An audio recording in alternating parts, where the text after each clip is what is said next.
Sex work. Is it a real valid career path? Do women deserve sexual freedom? Are women even human? All next on Belligerent with Beardson.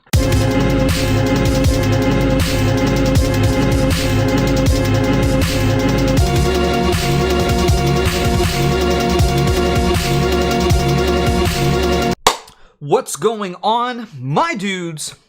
It's your boy, Beardson Beardly, back with the wonderful show, Belligerent with Beardson. Now, I know it's been a minute. It's been a long while, actually, since I've done one of these. But I thought it was very important to bring it back. And here's why. I need money. No, I've been talking about bringing it back for a long time. Long time.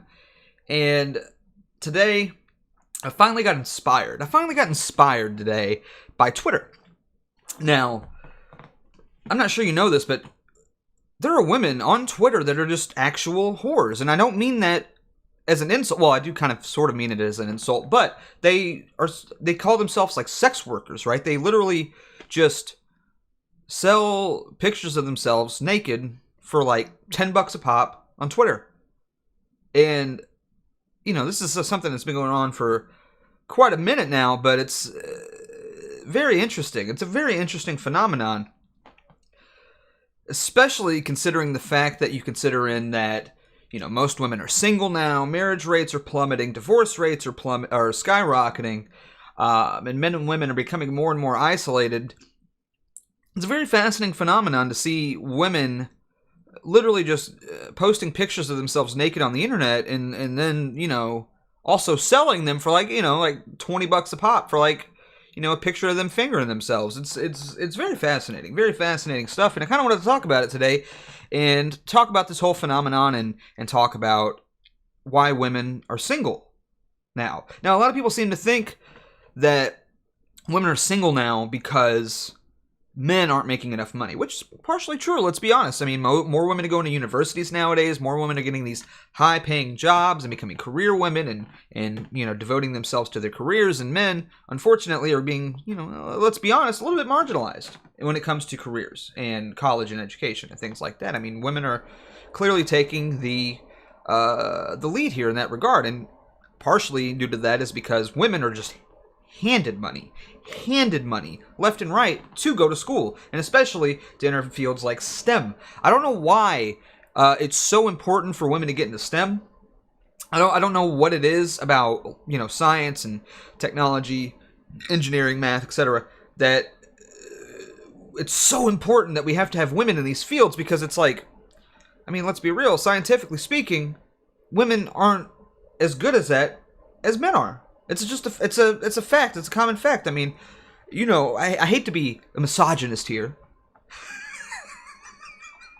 but it's true. And women are being given these grants, these scholarships, etc., specifically for the fact that they're women. Men aren't given the same opportunities as women are when it comes to education and college and careers. Due to the fact that they really want to push this idea that women are just as good as men are at these things, right? And I'm not going to talk about this full front, but it's just not true. It's just not true. It's a statistical fact that it's not true.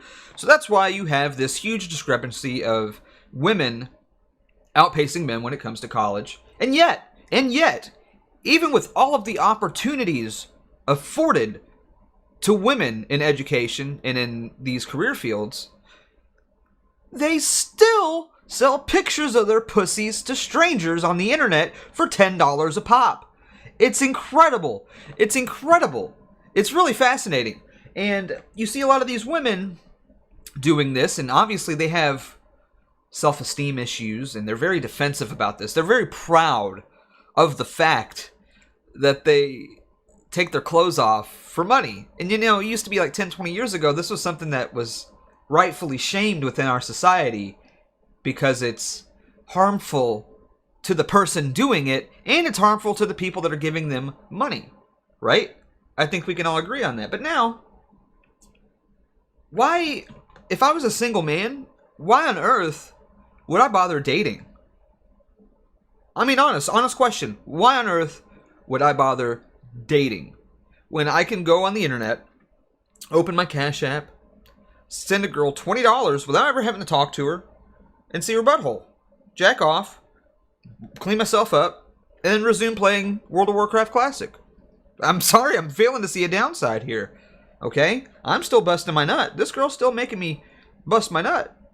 And I don't have to talk to her or deal with her stupid bullshit. You know what I mean? Like, don't get me wrong. I do not advocate this. It's not healthy for our society. It's not healthy for you on either end of that spectrum there.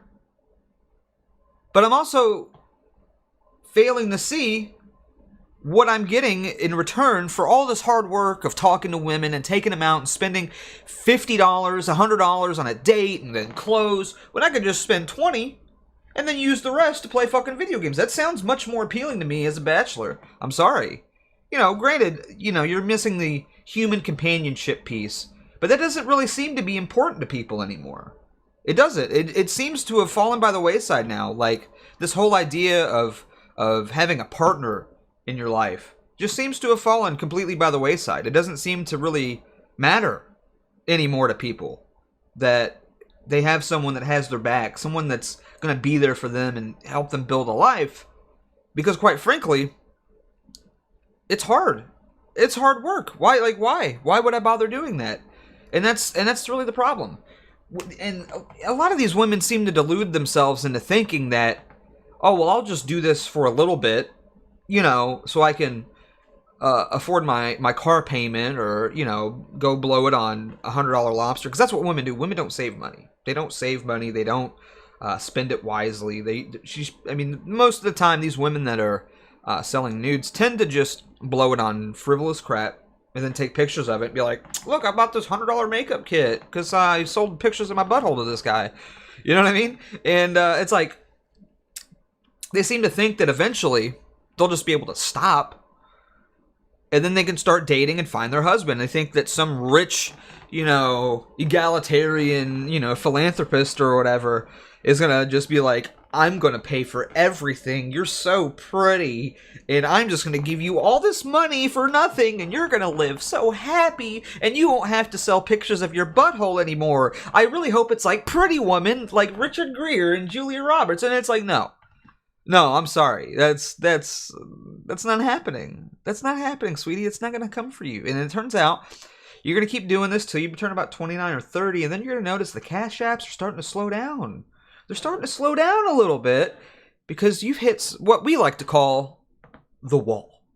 Now, we all know what the wall is, but if you're not familiar with it, the wall is the age in which a woman stops being useful in a sexual sense. Okay? Her titties are sagging a little bit, she's getting wrinkles, and she's just, quite frankly, not as attractive as she used to be. And this typically occurs around the age of 30 to 35, depending on, genetics and how well they take care of themselves. But let's be real. Women that sell pictures of the butthole really aren't taking care of themselves that well. Okay? Let's be honest. Let's be real here. Okay? Sex workers don't really tend to take care of themselves all that well, or else they wouldn't be sex workers. So you're going to hit that point eventually, and then you're going to look around and be like, wow, no one wants to date me because they've all seen me naked already. You know what I mean? Like, they didn't have to put in the work. Like, I mean, why? Why would you? Why would you date a sex worker? Explain that to me. I don't see this being a winning scenario for me at all. I don't see any appeal to dating a sex worker, regardless of how attractive she is. You don't know why? Because I've already seen it. I've already seen everything. Like, why am I going to put forth the effort? If I'm going to date someone in the year of our Lord 2019, I at least want to date someone I haven't already seen naked. I want a challenge, because that's who I am as a man. Okay? I want someone who sees me as something special. Someone that wants to share that intimacy with me, and me alone. Thus, providing intimacy. And that's one thing that we really lack as a society as a whole, is this idea of intimacy. And it's not only just with sex workers, it's really with every aspect of our life. We don't have intimacy anymore as a society. Everything's live streamed, everything's being broadcast out in the public air. There's no such thing as like privacy. There's no such thing as having a private life anymore. And women are only really furthering and accelerating this lack of intimacy in our society by selling pictures of their butthole on the internet. And I don't know, I hate to speak broadly for all men, but I like intimacy. I like privacy. I like this idea that I am the only person that sees my wife naked. And you want to know why that is? Is because she only wants to get naked for me. That makes me feel good. That makes me feel like she loves me and no one else. And a lot of feminists will be like, oh, well, blah, blah, blah. You own your wife. It's like property. Yes. And she owns me. We own each other. That's how marriage works. It is a partnership. That's how it works. That's how it's supposed to be. That's what makes people happy. That's what makes most people happy. Some people are happy having 4 or 5 different, boyfriends or whatever in these stupid-ass polyamorous relationships or whatever. But they never really tend to work out, do you? You never really tend to see 50, 60, 70-year-old people with like 5 boyfriends. Or 3 partners sharing and doing all this stupid swinging bullshit. You want to know why that is? Because it's dumb as fuck. Okay? It's dumb. It's dumb. Because guess what? What tends to happen in these relationships is that the woman, or the man, depending on the circumstance, but it's most often women. Now, there's really not a whole lot of polyamorous relationships nowadays where it's one man with like 5 chicks, right? You never really tend to see that, because that is inherently sexist, right? But if it's a female doing it, it's empowering, right? It's empowering. She's standing up to the patriarchy by fucking 5 dudes a week, okay? But it's okay, because it's the same 5 dudes. It's fine. It's no big deal. But you tend to see the men getting marginalized in these relationships, and they start to feel very isolated eventually, because the woman will start to gravitate towards one man because it's a natural instinct that a woman wants to fuck just one guy, right? And then the whole thing breaks apart, and this guy is left with a girl that he's seen fuck like 5 dudes. And it's sad, and it sucks.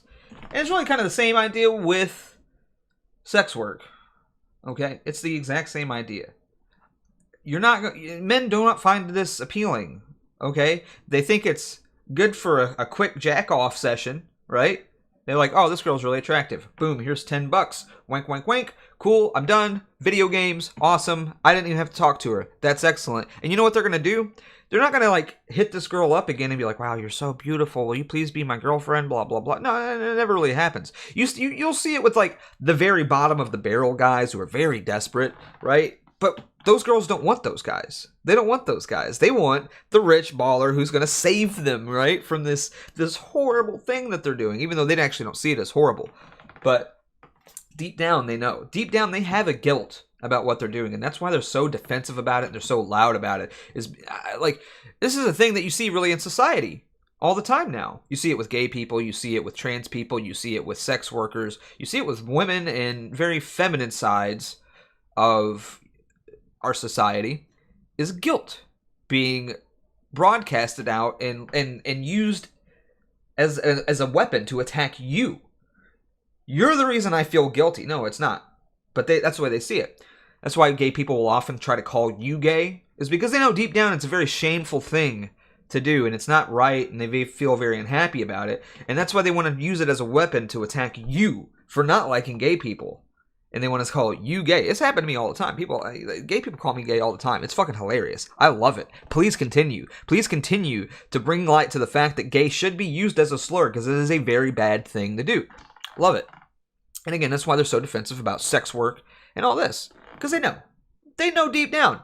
This is a horrible and just degrading thing that they're doing. So they try to trick themselves, and they go in denial, and they're like, I'm proud to be a sex worker, blah, blah, blah. But you ask them, look at the porn industry. Look at the porn industry, for instance. All of these women are incredibly unhappy after they leave. Their lives are ruined. They can't function normally in society anymore. But while they're in the porn industry, it's glamorized, and everything's, oh, it's cool. I love having sex. It's great. And then they hit the wall.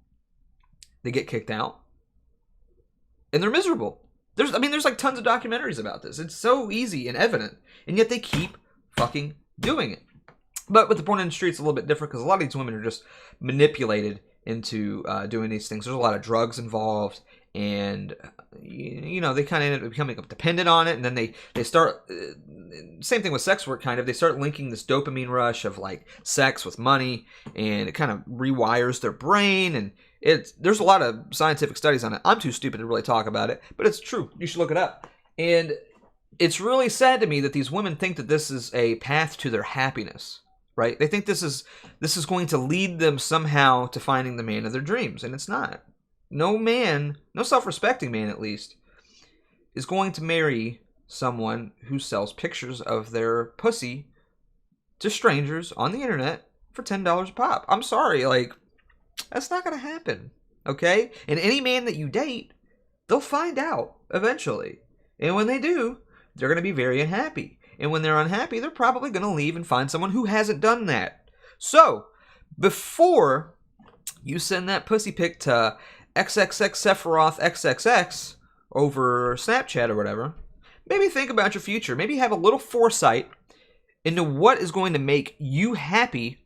And instead of pursuing this instant gratification now to, fund your incredibly horrible spending habits, and that's what really funds a lot of this, is their spending habits. Maybe just think down the road, like, maybe I should not do this. Maybe I should instead look for someone that's going to make me happy and be a partner in my life. You may actually end up being happier in your life instead of wanting to fucking kill yourself all the time and tweeting about it, because that's what most of these sex workers do. But anyways, that's going to be it for this first episode of Belligerent with Beardson. Thank you so much for watching. Hit that like, hit that subscribe.